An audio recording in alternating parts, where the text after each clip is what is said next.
worked better for me than theirs did. But what they had to say and what they told us to do was better than nothing. A lot better than nothing, and that is something you may not learn if you join the club. Because hardly anybody who hangs out with the boys all day is going to tell you how much business you can get just by using the telephone for an hour or even 10 minutes a day. And none of your buddies is going to say, "Don't listen to my stupid joke. Go to your desk and write names and addresses on 10 pieces of direct mail and send them out every day, and you will be in touch with 500 people every year who drive cars and will need another one someday." Most of the guys in the club think that all the business you will need walks in the door every day. So they will never tell you what I know, that you can build the biggest business in town without being in the club. Because you can spend all your time getting people to come and ask for you, and not just walk in the door and wait for the guy who is up. A lot of salesmen do fairly well that way, as long as their luck holds out. But nobody can sell everybody, so the salesman who waits his turn has to take his chances. Stacking the odds in your favor. I don't like to take chances in my work. When I go to Las Vegas, I know what the odds are, and if I want to take chances, well, that's what I'm there for. But I don't like to gamble with my working life and the security of my family, so I don't take chances in my work. I make my opportunities. And one of the most important ways to do that is to stay out of the club. In my neighborhood, we used to have an expression: if you throw enough spaghetti against the wall, some of it has got to stick. Maybe the Chinese talk about throwing rice against the wall. But however you look at it, that is the basic law of probabilities in our business. That's a lot different from just standing there with the boys and taking the luck of the draw. That means if you do a lot of things to build the business, you'll build the business. They don't have to be done perfectly to work, although the better you do them, the better they'll work. But the main point is that you have to do them a lot. And you can't do what has to be done to turn the odds in your favor unless you stay out of the club. Okay, you ask, but what do you do to get it started? You can do a lot of different things. We'll get to them, and you can pretty much pick what works best for you, what fits your style, your personality, and your interests. But the trick is to do something. I've talked to a lot of people over the years about a lot of different types of selling. They all pretty much agree that there is a lot of turnover among beginning salespeople, and the reason that is true is because just about anybody can make a few sales at the start.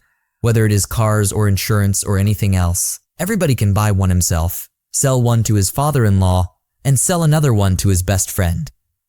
After the third sale, a sales manager once told me, is when you know if a guy is a real salesman or not.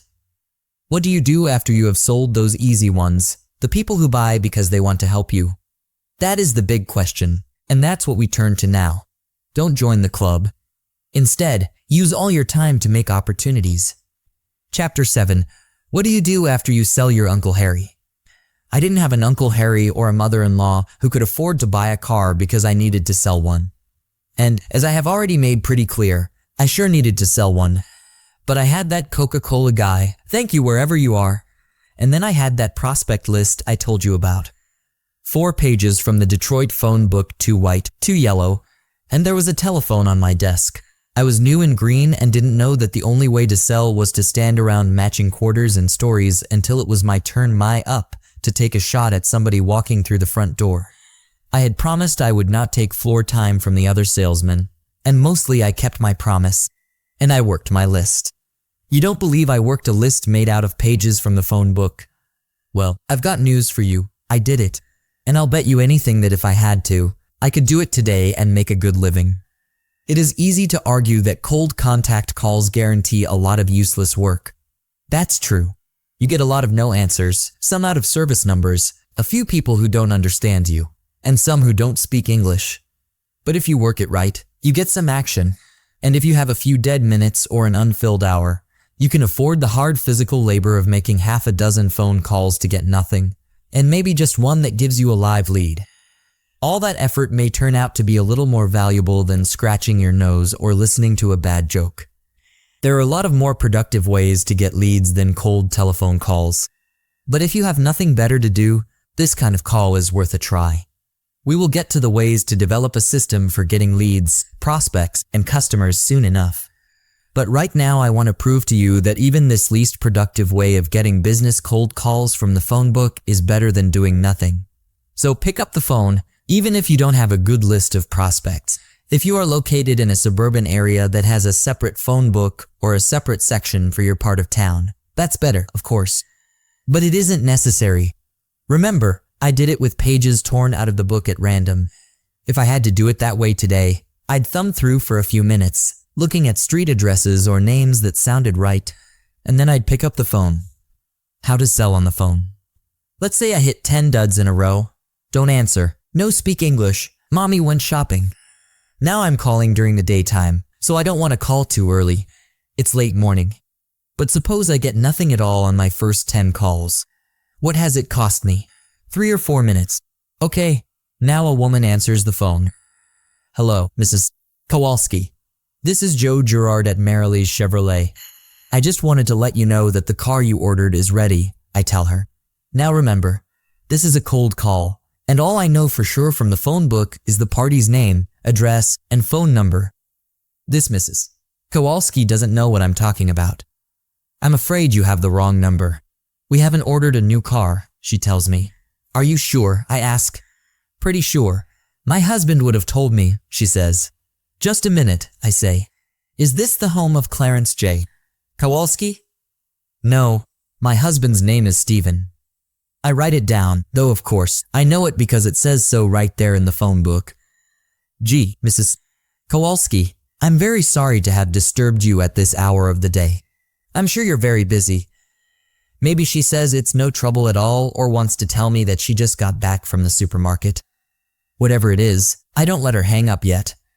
I want to keep her on the phone because I'm not done, and maybe she has no one to talk to so she doesn't hang up. Mrs. Kowalski, you don't happen to be in the market for a new car, do you? If she knows they are, she'll probably say yes. But the typical answer will be, I don't think so, but you'd have to ask my husband. There it is, what I'm looking for. Oh, when can I reach him? And she'll say, he's usually home by 6. Okay, I've got what I wanted. Well, fine, Mrs. Kowalski, I'll call back then, if you're sure I won't be interrupting supper. I wait for her to tell me they don't eat until about 6:30, and then I thank her. You know what I am going to be doing at 6 o'clock? That's right. Hello, Mr. Kowalski, this is Joe Girard at Merrill's Chevrolet. I spoke to Mrs. Kowalski this morning, and she suggested I call back at this time. I was wondering if you're in the market for a new Chevrolet. No, he says, not just yet. So I ask, well, when do you think you might start looking at a new car? I ask that question straight out, and he's going to think about it and give me an answer. Maybe he only wants to get rid of me. But whatever the reason, what he says is probably going to be what he really means. It's easier than trying to dream up a lie. I guess I'll be needing one in about 6 months, he says, and I finish with, fine, Mr. Kowalski, I'll be getting in touch with you then. Oh, by the way, what are you driving now? He tells me. I thank him and hang up. I also write down his name, address, and phone number, along with whatever information I have picked up in the conversation, such as where he works, how many kids they have, and what he drives. I put it all on a 3x5 card for my file and my mailing list, and I also write it down in a diary that I keep. I write it down alongside 6 o'clock on a day about 5 months from now, not 6, as he said.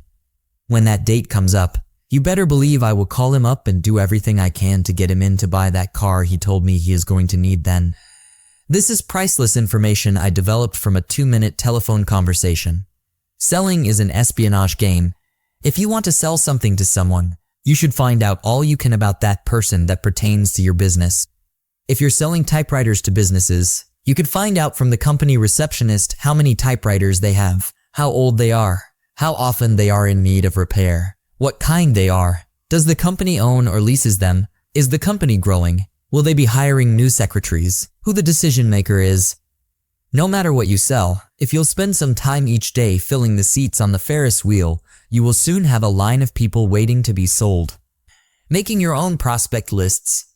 When I started out, I just put this stuff on a piece of paper and shoved it into a drawer. But one day I discovered a lead that I hadn't followed because I didn't have a system, so I went to a stationery store and bought a diary and a little 3x5 card file.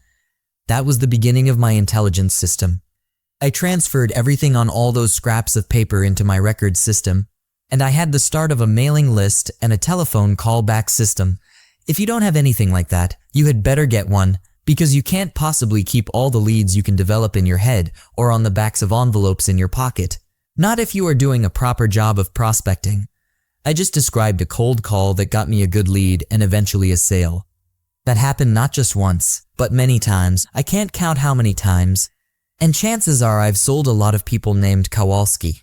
So even the name wasn't complete fiction. Now you'll have to admit that what I did is not magic. It isn't even very hard to do. In fact, you have probably heard and seen other people make cold telephone calls that worked pretty much the way mine did. So I don't really need to tell you much more about this technique.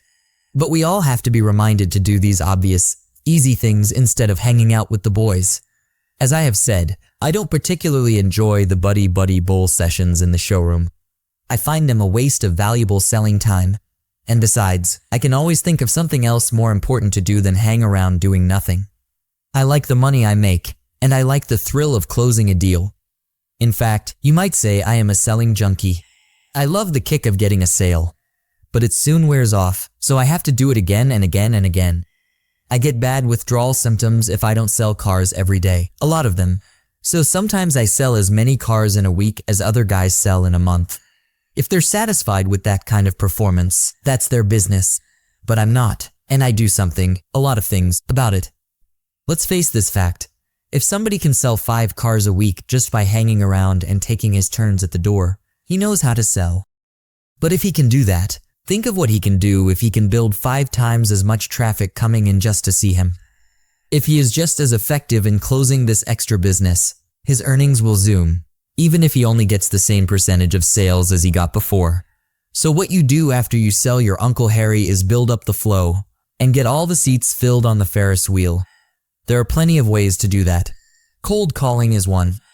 But there are other ways, and as you work at it, you will see that the other ways are even more productive, better ways to fill your time, so that you can feel the thrill of selling and make big money getting your kicks.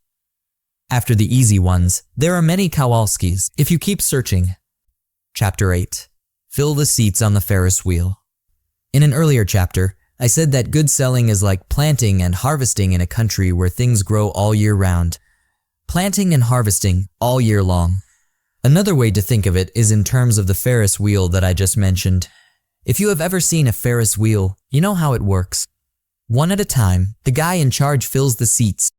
People get off, fill their seats, move the wheel a little, fill the next seats, and so on until all the people in the seats have left and new ones come on.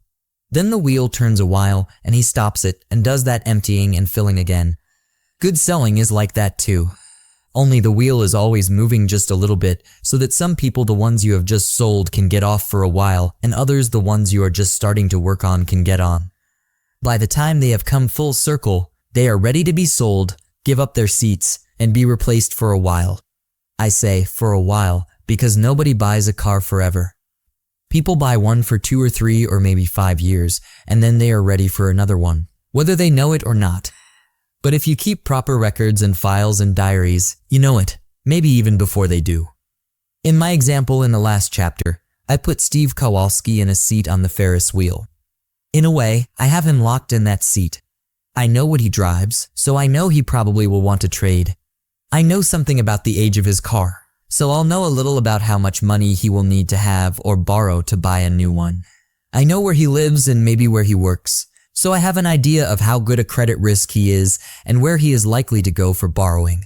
A credit union, a small loan company, or whatever. And I know when he thinks he will start looking for a new car. And I'll be back on the phone a few weeks before he says he'll start looking. So I'll probably be ahead of the other salesman he is likely to see. In fact, if I handle it right, I may be the only salesman he ever talks to. He is sitting up there on my wheel, and I know exactly where. A lot of the time, let's face it, it doesn't work quite that way. Sometimes a guy won't tell you that much. Or maybe you don't even know who is up there on your wheel, because you sent somebody a piece of mail and he put it aside, and you don't even know it. That doesn't really matter. I mean, it is great to get a Steve Kowalski, a good prospect, already partly qualified, just from a couple of phone calls. But don't forget the spaghetti throwing. You get it out there and some of it will stick. Maybe when I call Kowalski back, He will have won the lottery and bought a Rolls-Royce already. So what? I ask him if he knows anybody else who is looking to buy a car, a relative who was over for dinner, somebody in his shop, maybe a neighbor who totaled his car yesterday. Or maybe I just wish him luck and let him tell me about where he bought the lottery ticket. Then I suggest that it might be nice to use some of that money to buy his wife or his daughter who is graduating a new car too. Or maybe I just make some pleasant small talk and he remembers me when he has blown all the money and needs a cheap car again. I may or may not know exactly where Steve Kowalski is sitting, but I do know his name and where to reach him and when, and that is worth something. It is a piece of information that can be mined like you're looking for gold. He is worth calling back, maybe more than once, and he is worth putting on a mailing list and being in touch with again. When I talk about this guy, I'm sure you understand that I am really referring to a lot of people. The more, the better. I have sold more than 12,000 cars and trucks since I got into the automobile business. Since I have an increasing volume of repeat business, it is hard to say how many of those 12,000 plus sales are repeats. It is all written down in my records. I have a card for every buyer, and if I sold a person more than once it says when and what and all the rest. So let's say that there are 9,000 different names of sold customers in my file. You would think that mailing to 9,000 names is an expensive proposition, and it is.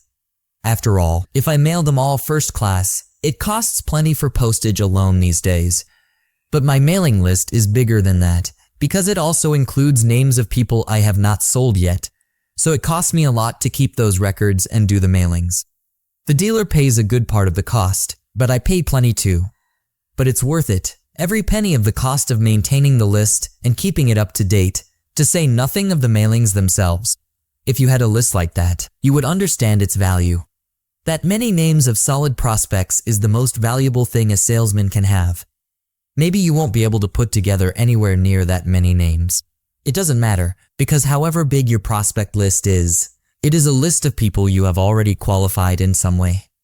There are millions of prospects in the whole country and maybe a few 100,000 in any major metropolitan area. But getting your hands on the specifics, names, addresses, and anything else of real people is enormously valuable. I don't have to tell you that, but I just want to remind you in case you are falling into the habit of moaning about how nobody comes to see you. You already have a long prospect list. What are you doing to bring them in? Who? You ask. Well, for openers, do all your friends and relatives know where you are working these days? You've got a little address book in your pocket with their names. That's a prospect list that I'm sure you already know about. But what have you done lately to be in touch with them? Here's another good source of prospects, your file of paid bills. What I am saying is that the people you buy things from ought to be good prospects for the things you sell. Everybody wears clothes, lives in a house or apartment with furniture and appliances, drives a car, and businessmen like the butcher and the florist and the oil dealer use trucks. All the people I buy from are on my list. I try to sell them every time I see them to buy from them. When I give them money, I let them know again what I sell. And I work it the other way too. If a guy buys a car from me, I know what business he is in. When I need some of what he sells, I will buy some from him and let him know that I appreciate his buying from me. I'm not saying we can all live by taking in each other's laundry, but the people you buy from certainly ought to be on your prospect list. So check back into your personal bills file to see whom you're giving your money to. Maybe it's time they gave some to you. Girard's law of 250 is always operating. And when we are talking about your butcher and your filling station and your dry cleaner, figure that they talk to that many people in a day sometimes. Every one of these people talks to customers and hears small talk about kids and accidents and cars. Some of them may not even know what you do for a living, so you ought to make sure that they do know. Make sure everybody knows what you sell. That sounds like pretty elementary advice, and maybe you've heard it too many times already. But I have run into a lot of salesmen who never tell people other than close friends and relatives what they do for a living. They say that salespeople, especially car salesmen, have a bad image. Well, let me tell you that I'm proud of what I do for a living. If your sales are to business or industry, you may think this isn't important or that it can't help you. I say it can. Remember Girard's law of 250. People are always talking about who they know and what they do. I know of a salesman who sold a $120,000 computer service because a friend told another friend about him. I believe that every salesperson ought to be proud of his or her profession. Look at it this way. Since I was 35 years old, I have sold more than 12,000 new cars and trucks. Do you know how many jobs that have created? How much steel had to be produced and sold to make those cars? How much money General Motors and all of its thousands of suppliers took in just from what I did? Millions. Salesmen make the wheels go round because if we don't keep on moving the goods off the shelves and out of the stockrooms and warehouses, the whole American system would stop running. So you make sure everybody knows you're a salesman and that they know what you sell. And when you buy from them, you don't have to make some kind of trade with them, some kind of reciprocal deal. But just let them know every once in a while that you have something for them anytime they need it. And what you want from them is not just a sale, but information. If you sell jewelry, when you hear that somebody is going to graduate, you know that can lead to the sale of a watch or a cocktail ring. And if you are selling cars, when you hear that a guy totaled his car, you can say you're sorry, but also keep in mind that this guy is going to need another car and that he is probably going to get a nice big check from an insurance company to pay for it. So don't forget about the butcher and the baker. They can help you fill those seats on the Ferris wheel or plant those seeds in the fertile soil, or however you want to look at what I consider the professional system of selling. Now let's get specific about some of my other methods for getting those seats filled or seeds planted or spaghetti stuck on the wall. However you look at it, it is going to be the way to get money in your pocket. Put everybody you can think of on your Ferris wheel. Chapter 9. Girard's Toolbox. If I had to name the tools that work best to build my business, the list would probably not surprise you by this time. It would obviously include the telephone, my files, the mail, my business cards, and my bird dogs.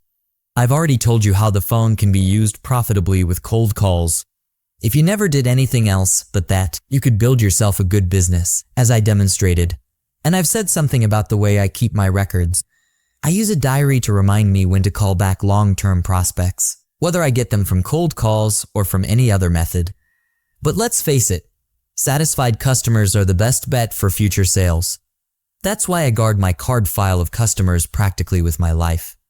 While there is always one set on my computer, I keep two sets of those cards, one at my office at the dealership and the other off the premises. And I keep both sets of cards in fireproof cabinets, which cost $500 apiece. But they are worth far more than that to me. There is no way I could ever get all that information together again if anything happened to my files. That's why I keep 3 sets, even though 2 of them are in vaults. Start building your file now. When you make your own file, put down everything you notice about a customer or a prospect. I mean everything. Kids, hobbies, travels, whatever you learn about the person because they give you ways to talk to the prospective customer about things in which he is interested. And that means you can disarm him by leading him into subjects that take his mind off what you are trying to do, which of course is to trade him your product for his money. There is nothing more effective in selling anything than getting the customer to believe, really believe, that you like him and care about him. The selling situation is, as I have said, a contest, even a kind of war. But that doesn't mean that you should let the prospect know this. In fact, the opposite is what you should be doing. You want him to relax, to unwind, and to trust you. That is why I strongly recommend that you keep in your files all the small bits of information you can pick up from him and about him. Later on, we'll get to the whole subject of handling people once you get them to come in. But right now I want to keep focusing on the process of getting them in. I'll mention the mail briefly here. It is a subject that is very important to my business, and it should be to yours. It deserves a separate chapter, and it will get one. But right now I want to mention briefly some of the occasions and methods that anybody can use to build business. Obviously, if you happen to know the birthdays of a customer, his wife, and his kids, you will have them in your prospect file. You can imagine the impact if you send them birthday cards. If you're selling anything more valuable than groceries or necties, the cost of doing that will be more than paid for by the way it reminds them of you in the most favorable light. Personalized mail is still the best thing that anybody can receive from a salesperson. Some clothing salesmen will send their customers flyers that manufacturers put out for new coats or suits. Now just think of the impact if you write a little note on the side that says, "I'm holding a 42 regular for you, so please stop by soon and try it on." You obligate a prospect at least to call and tell you he doesn't want that one. Then you have a shot at getting him in to sell him something else, or at least to let him know you're thinking about him specifically. In the car business, direct mail is a regular part of the selling process. The manufacturers provide it, and the dealers pay part or all of the cost of mailing it out. I used factory pieces for years, and I think they are pretty good, certainly a lot better than nothing. But in a later chapter, I am going to describe my own personal direct mail program. You can take off from it and develop one of your own. Or at least you will get some ideas on how to make your own mail contacts with your prospects more effective. A small but powerful selling tool. Just about every salesman has business cards, but I know a lot of them who don't go through a box of 500 in a year. I go through that many in a good week. If I had to pick one thing to get business, I would have a very hard time doing it. But if I really had to make that almost impossible choice, I would probably pick my business card. But it is not just an ordinary card that the dealer has printed, with the salesman's name down in a corner, or at least not featured prominently. My card is distinctively my own. It even has my picture on it. Of course, I pay the extra cost of printing. But so what? It's a valuable tool to me. I use it constantly, and in my tax bracket. Nothing I pay out for business purposes costs me more than half price, because I'd pay that much in taxes anyway. Even today, though, the cost of printing distinctive calling cards is low, and it is certainly money well spent. I hand them out wherever I am. I even leave them with the money when I pay the check in restaurants. Almost everybody drives a car, so every waiter or waitress is a prospect, especially when I leave my card with a little larger than normal tip. Nothing lavish and crazy. You don't want people to think you are too wealthy, because they may get the idea that you don't need their business. But suppose your check is $1.40 for a meal. The normal 15% tip would be $6. I will usually leave $8 and my card. Then they remember Joe Girard. I have even been known to throw cards out by the handful during big moments at sports events. At a football game, everybody gets up to watch a touchdown scored. And while they are hollering and waving and cheering, so am I. Only I am also throwing out bunches of my cards, which I brought along in a paper bag. So maybe I am littering the stadium. But if at least one of the 100 cards gets into somebody's hands who needs a car or knows somebody who does, I've made enough commission to make the day worthwhile. You may think that this is strange behavior, but I am certain that it has got me some sales. I have also started a lot of interest in buying from me, because throwing cards is an unusual thing to do, and people don't forget things like that. The point is that wherever there are people, there are prospects, and if you let them know you are there and what you do, you are building your business. Try to sell everybody you talk to. A lot of you probably don't remember the days after World War II when the Hudson car was still around. Well, even in those days of shortages when practically anything with 4 wheels took months, even years, to get, the Hudson was a dog that you could hardly give away. So one day I met this guy in Las Vegas and we started talking, and it turns out that he was a very rich man who had been a car dealer until he made so much money that he retired. "What did you sell?" I asked him. "Hudsons." I couldn't believe it. He told me how he did it. He had a rule that he followed and made everybody who worked for him stick to not only salesmen but mechanics and the office help and everybody else. Every time he met someone or talked to someone on the telephone, he would ask one question before he did or said anything else. "Would you like to buy a car now, without waiting?" That was the rule, and that was the way he built his big business, selling a car that nobody else could sell. It's like passing out cards to everybody you meet or do business with. Somebody needs a car, and your card can get handed around a lot until finally, it gets to somebody who is in the market at that moment. And there is your sale. What do cards cost? Practically nothing. Say $20 a thousand. But if you get only one sale for every 1,000 cards you pass out, the cost doesn't mean a thing, because the odds are overwhelmingly on your side. Effective use of business cards, which means carrying bunches of them all the time and giving them out everywhere, is one of the cheapest business building tools you can have. Besides all the ways I have mentioned spreading them around, I use them in my Birdog system, which is the subject of another chapter. But let me just tie together some points I have already made. Girard's Law of 250 tells you what happens when you turn somebody against you. But even more important, it tells you what happens when you make a friend, a booster, or a satisfied customer. Now put that together with 250 people, each with your card in his pocket. You can see what happens if they don't do anything else but pull one out of their pockets once in a while by accident. Okay, but business is not love, it is money. Now suppose that every one of these 250 people who like you and have your card also has an incentive to get other people to buy from you, an incentive like money or a free dinner or free service.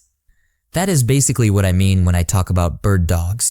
You can figure out a lot of ways of putting that combination together yourself to build winners. But we're going to talk about the ways I have built my bird dog system to the point where it produces maybe 550 car sales for me every year at a very small out-of-pocket cost. If you have a telephone, a mailbox, a pen, a file of prospects, and business cards, you have the most valuable tools in the world for doing business. You may know others that I don't know. I am always willing to admit that I don't know all there is to know about selling, but I will not admit that anybody in my business has ever done better than I have. So take my word for it when I guarantee you that the proper use of these simple tools can make you a star selling professional. Fill your toolbox and use it all the time. Chapter 10. Getting them to read the mail. The mail may be your most important means of contacting your prospects and customers on a regular basis. But let's face it, in this day and age, with everybody and his uncle getting tons of junk mail every day, effective use of the mail can be a real challenge. I have seen apartment houses where there is a giant garbage can near the tenants' mailboxes in which they can dump all the junk mail, and most of it isn't even looked at before it is thrown away. It used to be one of the basic rules of automobile selling that if you sent out direct mail, you would get business. Now we have to add the words "and get it read" if we want this rule to mean anything. That is why I suggested, in the previous chapter, the writing of a personal note on the printed stuff. Probably your best bet, if you have to use canned material that looks like junk mail, is to write a personal message on the outside of the envelope. Some salesmen, who used to send out material provided by manufacturers, have given up almost entirely on mailings. They figure that it just isn't worth the bother. But they're wrong, and I can prove it. Just stop to think of the first words that come out of the average person's mouth when he comes home after work. First, he says something like, "Hello, honey, how was your day today?" Then he says, "How are the kids or your mother or the dog?" And then he says, "Was there any mail?" Think about it for a minute, and you will realize that this is almost exactly what is said. And this proves that people are still very interested in a lot of what comes to them through the mail. But what they care about are the things worth looking at, not the junk that the wife throws out when the mailman leaves, which she doesn't even mention to her husband. Here's the real game: getting it read. So the game today is to make sure that what you send gets opened and read and maybe kept. Practically everybody in the selling business sends his list a card every Christmas. And you know how most people receive Christmas cards. They open them, talk about who sent them and how nice, unusual, or chintzy they are, and put them on the mantle to look at and show to friends. But you send a Christmas card only once a year, and if you don't send anything else but junk mail, you get lost in the shuffle. I don't. My mailings get opened and read and talked about, and maybe even kept for a while. Why? For one thing, because I fool my mailing list. I don't send them things they can easily identify as advertising mail and throw away without opening. I send 12 pieces of mail a year to my customer list, and every one of those pieces is in a different color and shape envelope. They are interesting to get. Never put the name of your business on the outside of the envelope. The person doesn't know what's inside. Don't show your hand. It's like playing poker. The person wants to know what's inside and whom it's from. I guarantee you that if you got on my mailing list, you would not throw away a single piece without opening and reading it. They look like real mail, the kind you want to get, the kind that makes you curious when you take it out of the box. What's more, when you open and read one of my pieces, you don't feel that you have been conned. You are not disappointed in what you find inside. Don't get me wrong. I don't put a $5 bill in every envelope, or in any of them. But I do put a nice, very soft sell message in there. Very soft sell, but in this case, it is the best kind of sell because you will open it and read it and talk about it and remember it. In January, you will get a message that says, "Happy New Year, I like you." It has a nice piece of artwork on it, appropriate to the occasion, and it is signed, Joe Girard, Merrily Chevrolet. That is all the sales you get. Nothing about coming in to take advantage of the year-end clearance. None of that. Just Happy New Year, I like you. From Joe Girard, Merrily Chevrolet. In February, you get a Happy Valentine's Day, I like you with the same signature. St. Patrick's Day, I like you in March. It doesn't matter if you're Black, Polish, or Jewish. Do you still like that message and like me for sending it? 1 month, everybody gets a happy birthday, I like you. If it works out to be the month of your birthday, I lucked in and you are very pleased. If not, you still think it's a cute card. The best time of the month. Another thing I am careful about is not having the pieces go into the mail at the same time that bills go out, which means not on the 1st or 15th. But whenever they arrive home, when Daddy comes home and asks his question, was there any mail? The answer comes back, yes, there was another card from Joe Girard. My name is in that household 12 times a year in a very pleasant way. Everybody on my mailing list knows my name and what I do for a living. When it comes time for them to buy a car, I have got to be the very first person that practically every single one of those thousands of people thinks of. Not only that, but even if they hear of somebody else looking to buy a car down at the shop or in the office, they are probably going to suggest my name. They would probably suggest my name just from getting those pleasant holiday messages every month. But there is another, much more important reason why. That is because, at least once every year, most of the people on the list get one of my Birdog recruiting kits as part of the mailing. I am going to cover the whole Birdog system in the next chapter. But at this point, I'll just say that what I gave the fancy name of Birdog Recruiting Kit is a mailing that includes a small stack of my business cards plus a printed reminder that I will pay the person $50 cash every time he or she sends me somebody who buys a car. And the way he or she is to make sure I know he sent someone in is to write his name on the back of my card that he gives to the person he sent to me. But we'll get back to that later.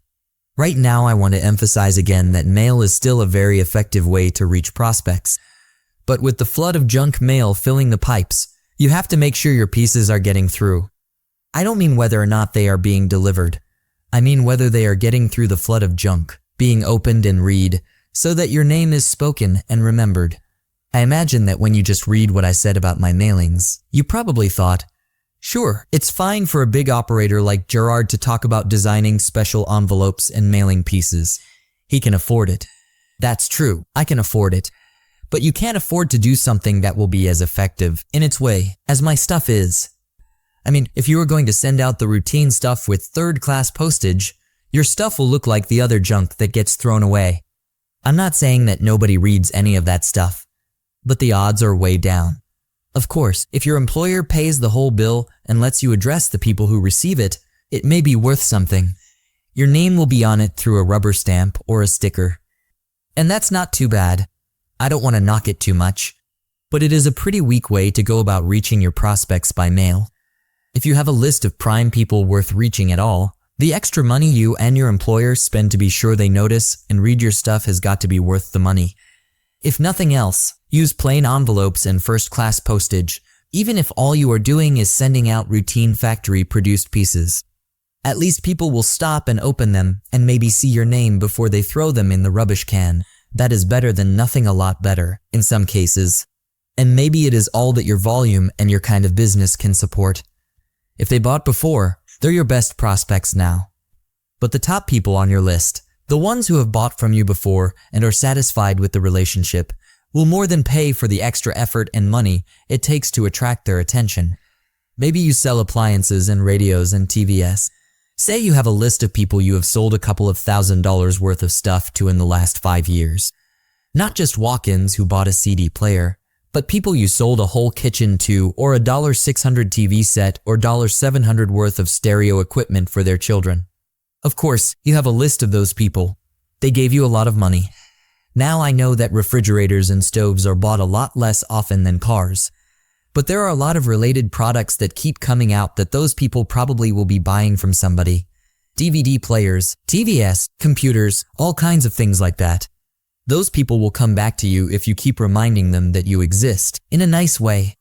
Maybe you have only 200 or 300 of those prospects. What is it going to cost you to buy some holiday cards? Hallmark and the other big card makers have them for every holiday, including some I never heard of.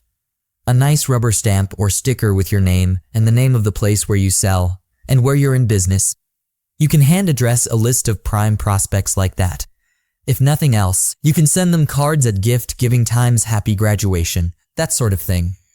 In fact, if you go into a card store and look through the racks, you might find some really right things to mail that don't cost much and would make a first-rate impression.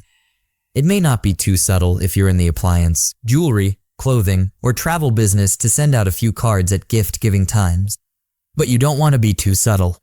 A little sell, Joe Girard, merrily Chevrolet, is all it takes. People make the connection if they like what you say. They will even like being reminded of what they can give the kid who is graduating or getting married, or of Mother's Day or whatever occasion seems appropriate to use. Don't think that I am not aware of the prepared material that is available to retail salespeople in a lot of different businesses. Most people may throw away their junk mail, but I'm in the selling business, so I look at it all, and I think all of us should. But I am strongly recommending the extra work and the extra cost of your own stuff because it gets through and its selling messages get through.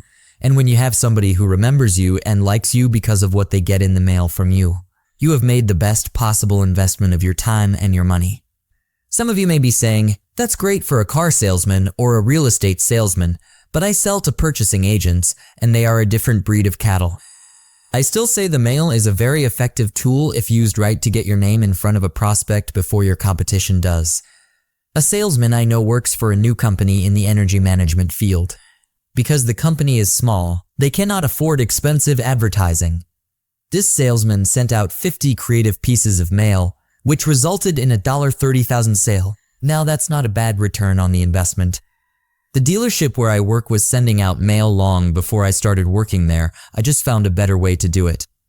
The secret is in how creative and interesting you can make it. With a little imagination, you could think of a dozen things to do with mail. Perhaps you could send useful how-to tips. You could clip news items out of the paper and send them to your customers with a little note that just says, "Hi John, thought this might interest you. Joe Girard." Some salesmen send expensive personalized calendars. This keeps their name in front of the customer all year long. Another salesman I know keeps postcards in his briefcase and jots off a personal note to his good customers while waiting for an appointment or a plane. Watch the ways in which the giant companies spend millions just to keep their name in front of the public. I have learned from them, and you should too, because we have businesses just like them, only maybe not so big. That, after all, is what it is about. Your time is limited and your money, whether it is your own or is supplemented by your employer, is limited. So you are making an investment in mailing that will provide you with personal leverage. You can't afford to make cold personal calls at the homes or offices of all your prime prospects. They probably wouldn't like you to appear unannounced anyway. But by making effective use of your time and money in planning and executing attractive, personal mailings, you get the next best thing. You get something of yourself into their homes, causing them to remember you, like you, and, at the right time, buy from you.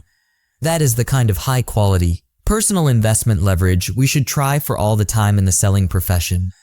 Get your name in front of your prospects whenever you can and get it into their homes. Chapter 11. Hunting with Birdogs. Nobody in this business is so good at it that he can't use help. I'll take all the help I can get, and I'll pay whatever it is worth to get it. I have already given you some idea of how much money I spend on direct mail to my prospect list. Though there are thousands of names on that list, they are my prime prospects. I didn't buy that list.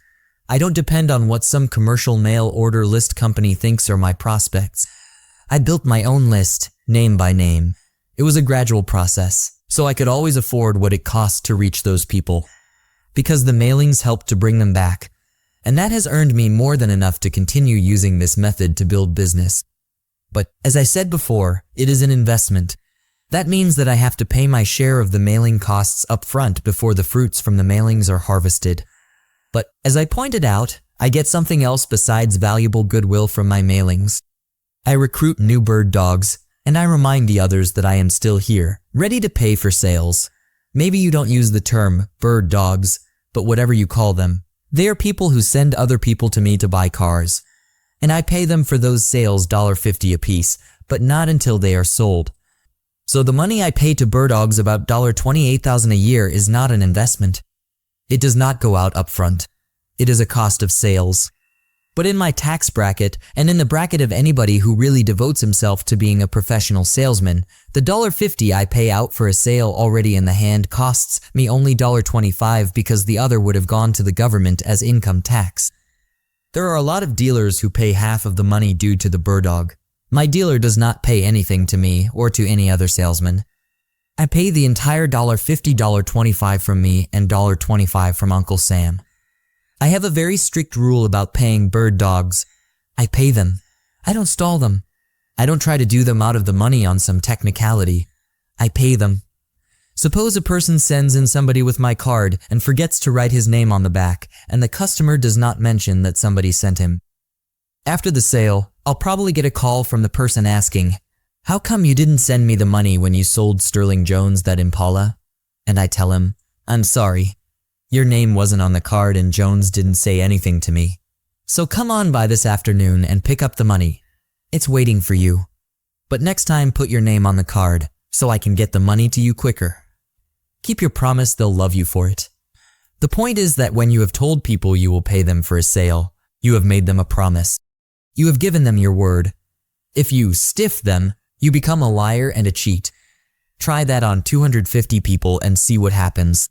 Wait a minute, you say, what if the guy stiffed you? What if he didn't really send Jones in? My answer is that this could happen once in a while, but not very often, because just about everybody who is likely to be a bird dog is in my files. And even if somebody did stiff me for $1.25 out of my pocket and another $1.25 out of Uncle Sam's, I still earned a good commission on the sale. And if the guy tells anybody else about it, he is probably going to say what a great guy I am. And that's worth at least $1.25. But the reason I am such a soft touch is not that I especially like to give away money. It is because the risk of not paying somebody who really earned the money is just too big. When I look at the odds, I figure it is better to pay the bird dog fee to 50 guys who didn't earn it than not to pay it to one guy who did earn it. Maybe even 100 to 1. I told you that I paid out $28,000 to bird dogs last year. That means I got about 550 sales, or about 1 out of every 3, from my bird dogs. They sent me a business that made me $150,000 in commissions, and that business cost me $28. That is what I consider a pretty fair exchange, especially when you figure that most of this was extra business that I would not have got at all without paying for it. Where do I find bird dogs? I find them in the same ways that you will. I am going to tell you in detail how I get them and keep them. Everybody can be your bird dog. The process started for me with the question, whom do I know that would like to get $50 for sending me a sale? I don't know any Rockefellers, but I know some people who earn pretty big money, and I cannot think of anybody I know who would not be glad to pick up an extra $50 for sending me a customer. I once paid a fee to a brain surgeon whose biggest money problem is storing it, and I have several ministers who send me a lot of $50 business. When I make a sale and the customer takes delivery of his car, all this will be discussed in detail in separate chapters. The last thing I do as he drives out is put a stack of my business cards along with the one that explains my bird dog arrangement in the glove compartment of the car. A few days later, when he gets my thank you card, he also gets another stack of cards. He is now a bird dog. He is also on my mailing list, so at least once a year he gets a mailing that includes my bird dog recruiting kit as a reminder that my offer is still good. A satisfied customer is obviously an easy source of other business. If my deal was good enough for him, it ought to be good enough for his friends and his relatives, he has to figure. That goes for anybody. But when I find that my customer is somebody who is a leader, somebody that other people listen to, I make an extra effort to make him a good deal and to recruit him as a bird dog. If I meet somebody who is a shop steward or a local union president, I know I am talking to somebody who has a lot of influence over other union officials as well as his membership. He is somebody who is political. He talks to a lot of people, and he wants them to like him so they'll vote for him. In a way, he is in the same situation that I'm in and that you're in. He is a kind of salesman in his own field, selling himself, which is after all what we have to do, no matter how good our products and our prices are. So when I run into anybody like that, I recognize that he is worth a lot of effort because if I treat him well, he will work very hard for me. If he gets a good deal from me, he will work hard for me because he will be working hard for himself. He will be trying to give his supporters a good deal, so he will send them to me so that I can do for them what I did for him. If you work something like that properly, you get fantastic leverage from it. It is like extending yourself in hundreds of different directions. Sometimes people won't take money from me to send me sales. It bothers them for lots of reasons. In some cases, they really are grateful to me for giving them a good deal on their own car, so they think I've done enough for them and they're glad to send other people to me. A few of those people even return the $50 check when I send it to them. If they do, I call them and apologize for whatever is bothering them. But that doesn't happen too often. You can bet, because $50 is $50. There are some problems with paying people cash. In some places, it is against the law. I am not a lawyer, so I don't know the full extent of those laws. But I do know that in a lot of places you can give people gifts or free services where you can't give them cash. I don't want to be recommending anything that could cause you to break the law. So if you want to have effective bird dogs and you can't pay cash, you had better find out for yourself what you can do legally in the area where you do business. What is necessary for developing a big and effective system of bird dogs is to make it worth their while. I have found that $50 or its equivalent is the minimum amount that will work for most people. Less than that, and there will only be a trickle of extra business. But I don't want people to feel guilty about getting paid for doing me a favor. I want them to feel rewarded, and I want them to feel obligated, but I don't want them to feel guilty. Mostly they don't, though, so it is not a big problem. How to pay if they won't take cash. When people tell me that they don't want to be paid cash for sending me sales, I handle it in a different way. If somebody is sent in by a bird dog, I make it a practice to phone the bird dog and thank him and tell him that I am putting his $50 check in the mail. If he says he is not allowed to accept money because of some employer rule or for any other reason, I tell him that I would like to do something else nice for him. Then I contacted a good restaurant in Detroit where I know the management. I asked them to send my bird dog a card entitling him and his wife to be my guest for dinner. Or if he is not the sort who would like that, I may send him a note telling him that he can bring his car into our place for a certain amount of free service. I offer these ideas to you as ways of getting around whatever legal or other problems you may have in your area that would stop you from paying cash for your bird dog business. Mostly, though, I have found that if I send somebody a check at his home address, there is no problem. Now I realize that in some fields, it's not ethical to reward a bird dog financially, but that's no reason to not use them. Sales managers are constantly telling me that if they could only get their salesmen to ask for referrals, they would be making more money. Let's talk about that. When you ask a customer for a referral, you're actually doing him a favor. Here's how. Most people like to help others. They enjoy passing along a good tip about a great deal or a nice salesman. If you treat them right, they'll be happy to tell their friends about you. If the friend also buys, it gives the original customer a good feeling that he was able to help a friend. Also, almost everyone feels a need to toot his own horn now and then. Bragging about what a good deal they got fills that need. When a friend buys on their recommendation, it reinforces their belief in their own good judgment. Let's face it, you and I do the same thing for the people we like: our doctor, dentist, barber, and painter. So why hesitate to ask others to help you build your business? You both benefit. Get your barber to talk about you.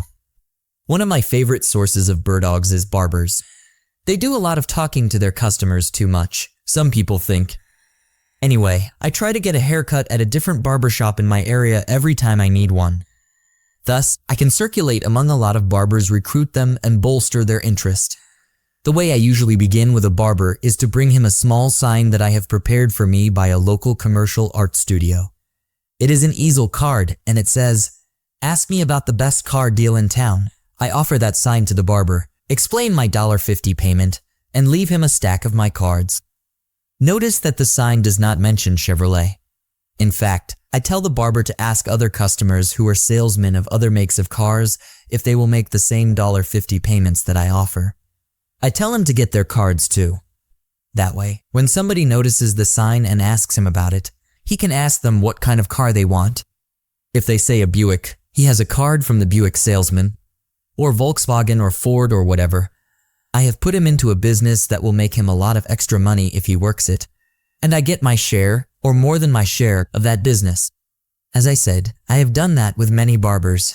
I also do it with just about anybody I run into. I don't mean I give out signs to everybody. So far I have only used them with barbers. But you would be surprised who will work for you for that $50. For instance, there is a major manufacturer of pharmaceuticals in this area, and that company employs a lot of doctors. I have several doctors at that company among my bird dogs, and they are among the most productive on my entire list. They make good money in their jobs, they work with other people who make good money. They talk to a lot of other doctors and people on hospital staff, and often these people own several cars. Not only that, but they go to a lot of meetings and conventions where they run into other doctors and people in their industry. It is a big and wealthy industry, and this, plus the fact that doctors seem to be at least as eager for money as anybody else, brings me a lot of extra business. Among the most important ways I get bird dogs is through banks, finance companies, and credit unions. I am talking about the people who approve the loans that many people have to get to buy new cars. These loan people are not very well paid. In fact, they get paid lousy for being in the money business and handing out a lot of money to other people. So they are glad to earn extra from me at $50 a head. I go after them. Sometimes I will pick the name off the check or the loan approval that a customer brings in when he is buying a car. After the sale, I'll phone the man at the bank or loan office and tell him that I am the guy who just sold Al Robinson at Monte Carlo, and that it was nice doing business with him and his organization. What I want to do then is take him out to lunch. It doesn't matter where in the area he is located. I'll tell him I just happened to be going to that neighborhood that day, and we arranged to meet at the best restaurant we can think of around there. Why not? What if it costs me $50 or even $100 for lunch? It's a business expense, and besides, if I get one extra sale from that lunch, I've made good money on it. When I meet him at the restaurant, I tell him over lunch what it's all about. I mention that I'll pay a reward of $50 for every customer who buys from me and brings in a card with his name on the back. Or else maybe he'll just want to phone me and mention that he is sending somebody over. I tell him how big my volume is so that he will understand that I have a lot of satisfied customers. He will also get the message that I can usually beat anybody else's deal. This often gets me a chance to bid against a deal from another salesman. Let me explain. Suppose that a customer comes into the bank with an order for a car he wants to buy from another dealer. He asks for a loan. The loan officer, who is a bird dog of mine, will look at the total price of the deal, excuse himself, and go into the next room to phone me. He will tell me what kind of car the man is buying, what optional equipment is on it, and what the price is. I do some quick figuring to see what I can do to beat the price. I try to come up with a figure that is about $200 lower than what the man has got from the place he went to buy the other car. Okay, now suppose that I can come up with a price that is $200 lower. I give it to the loan officer and let him know that I have the car and can do business right away. He goes back to his office and tells the customer that I can give him the same at a price that is $200 lower. If the price is only $100 lower, the customer may not think it is worth coming to me. After all, he may have left a deposit, say, $20 or $30 with the other salesman. For $200 less, he can afford to lose that deposit. Anything less, he may figure it is not worth the trouble to come over and see me. Also, the loan officer is going to get $50 for sending me the deal, so he will encourage the customer as much as he can, telling him what a reliable dealership and salesman is and all that. As soon as I have finished talking to the loan officer, I find a car in our inventory as near as possible to the one the guy wanted, exactly the same if we have it, or if I can get it quickly from another dealer.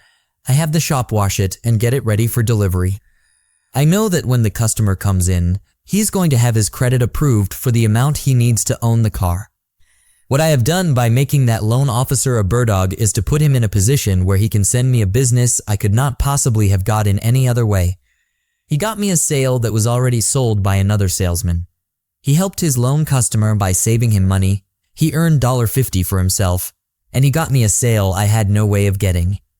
Even with the bird dog fee and the price cut I gave the customer, I am still going to earn some commission. Even if I net only $100 for myself on that sale, that is still $100 I could not have gotten any other way. That was found money, right from the sky into my pocket. Think about that. Think about how I created that extra money for myself. And think about how you can do things like that in your business. Here are some other ways and places that I find people to work for me as birdogs. Whenever I buy gas and oil, I try to talk to people around the station, especially if it does repair work too. They see a lot of cars that need to be replaced. When a guy comes in with a car that needs extensive repair work, say $1,000 or so, he is not very far from starting to think about buying a new car instead of fixing the old one. If he says he will hold off on having the car fixed, he is already probably beginning to think about buying a new one. It may take only a word or two from the man at the repair garage to plant the idea of coming to see me with one of my cards in his hand. If the customer isn't going to have the work done right away, the mechanic isn't out anything if he birdogs him to me, and he may make himself $50, which he wouldn't be getting otherwise. Among the best sources of birdog business are towing services and body bump shops. They see a lot of cars that have been totaled and that aren't going to be repaired. The owner is going to have to buy a new car, and chances are he is going to be getting a check from an insurance company. People who work in accident insurance claims and sales offices are also good choices as birdogs because they too know about wrecked cars. I try to make contact with all of these people because they are excellent sources of business for me. Birdogging your birdogs. But once you have made contact and have passed the word about the fee you pay and left them with your cards, you still have to keep in touch. When things are slow and I have some spare time, I am likely to go through my birdog file just to see who has not been sending me any business. Then I will call up and shoot the breeze and ask how come I haven't been sending them any $50 checks lately. They may just have forgotten. If they were new birdogs, they may not have got into the habit of suggesting buying a new car from me. Some of my birdogs send me a steady stream of prospects because they sense opportunities whenever they arise. Others need to be prodded at the beginning of the relationship, and even long afterwards. It is a matter of how easy or how hard it is for other people to develop the habit of reacting at the right moment to earn that extra $50 from me. Everybody has to develop new habits. It took me a while to develop a sense of who could produce extra business for me. I keep finding people all the time because I have learned to look for people all the time, wherever I am. I go to my health club to work out after business hours, and I make sure that the locker room attendant and the masseur know what I do and have some of my cards. I don't make a big thing out of it, and I get business from other members without birdogs. But you always have to watch for opportunities, and sometimes there are certain kinds that you might not expect in advance. Consider this one. I got a phone call one afternoon from a fellow who wants a price on a certain car. There are probably as many ways to handle such phone calls as there are salesmen. I usually take the call and give a price on the phone. Some salesmen will give a price so low that the caller will have to come in, even though the salesman can't possibly deliver a car at the price. We call that copping a plea. Some salesmen call it low-balling. All it is intended to do is keep the customer from shopping somewhere else. Then what happens is that he comes in and the salesman tries to switch him to a different model or other options, or else, if he has to, he says that the sales manager wouldn't approve the price and squeezes some more money out of him. I don't approve of that practice, and neither do other legitimate salesmen. It is bad business because the customer feels cheated even if he buys from you. And if he doesn't, he writes you off as some kind of crook. That means at least 250 people are going to be told that you are a wrong guy. When I get a phone call, I give the caller a legitimate price. We'll talk about the range of prices in this business in another chapter. But right now, just take my word for it that a salesman has a very wide range of prices that he can quote to a prospect, because there are dozens of models, many kinds of options, and other factors that create hundreds, even thousands of combinations, all at different prices. Obviously, when I get that kind of phone call, I want to give the caller a price that will bring him in. If he doesn't mention air conditioning, mag wheels, and a stereo with an FM radio, CD player, and cassette, I don't quote him a price with all those things on the car.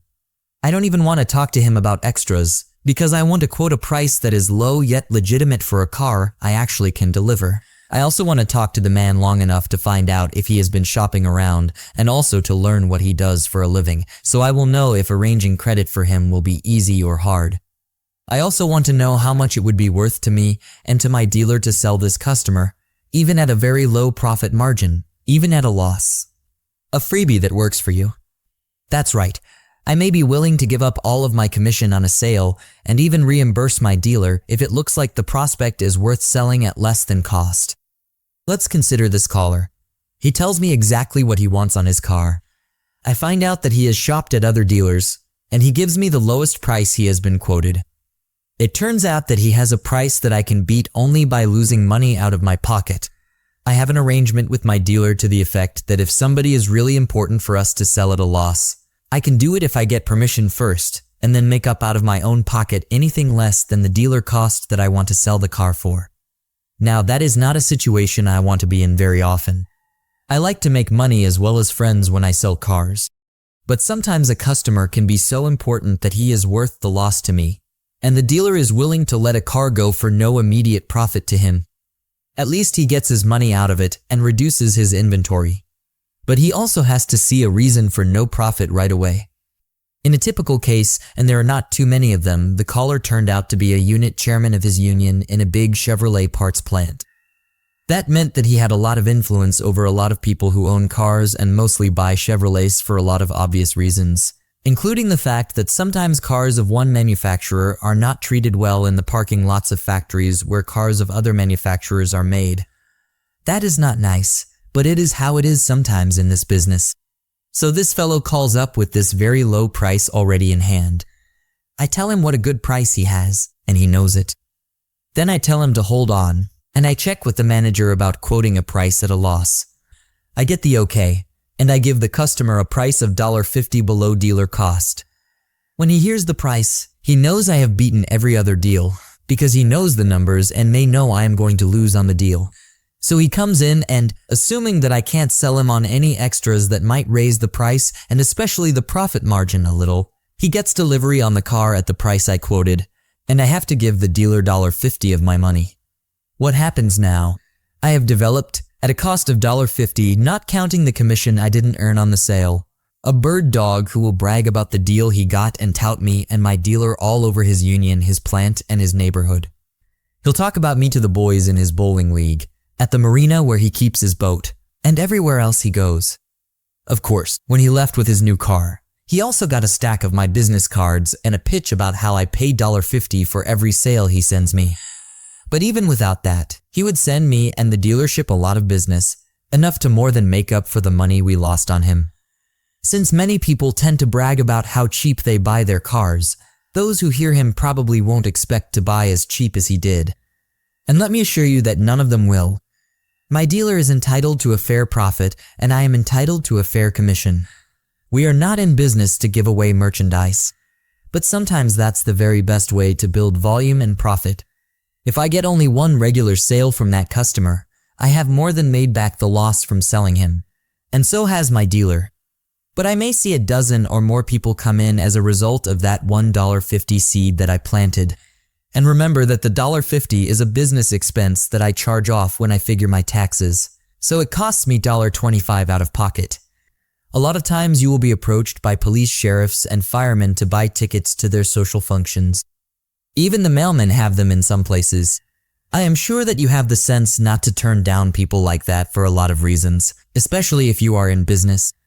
But I have found that they make first-rate birdogs, so when I get the chance, I'll buy their tickets and then offer them a stack of my cards and tell them about my $50 policy.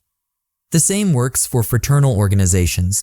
When their people come around selling ads in the program books of their affairs, I always buy an ad. But I don't go for those that read, "Compliments of a friend."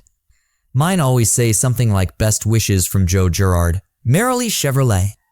I send a stack of cards to the person who solicited the ad. And if I have the time, I go to their functions because they are good places to meet people and let them know what I do for a living. I know that a lot of other people, including dentists and insurance salesmen, do the same thing. But that only proves that it is a good way to build your business. Anybody who talks to other people every day in his work can be a bird dog. And keep in mind, especially those people who traditionally don't make much money, like the loan officers at banks. Not only don't they get paid much, but they hardly ever get taken to lunch or get gifts of any kind in their business life. That's why I always look to take people like that to lunch. They remember it well. It is a big deal to them if you take them to a place they really can't afford to go to, and you spend 20 or 30 deductible dollars on them. And I also do something else for them. Before I go to meet them, I put a half-gallon bottle of Crown Royal whiskey in the back of my car. It happens to be considered one of the top brands in these parts. After they get out of the car and we are saying goodbye, I reach in back, hold it up, and say, "Listen, Harry, somebody gave me this bottle and I don't drink much Canadian whiskey, so I was wondering if you wouldn't mind taking it, please." You bet he allows me to persuade him to take it, and every time he pours a drink from that big bottle, he remembers my name, what I do for a living, and what I can do for him. I have heard other salesmen complain sometimes about bird dogs when they first start to use them. One fellow said to me, "I started giving out cards a month ago, and I haven't had a single sale from any of them." My answer is always the same. Just be patient. You've planted the seeds. Just keep on planting. There will be plenty to harvest. Last year, as I said, I sold about 550 cars through bird dogs. A lot of salesmen would have been happy to have that as their total sales for the year. And I don't know how many customers I sold through word of mouth that started with cards I passed out to bird dogs. The chain is endless if you keep it going, and the cost is almost nothing because it is all extra business. Paying $50 can make you hundreds, but you really have to pay it to get that payoff.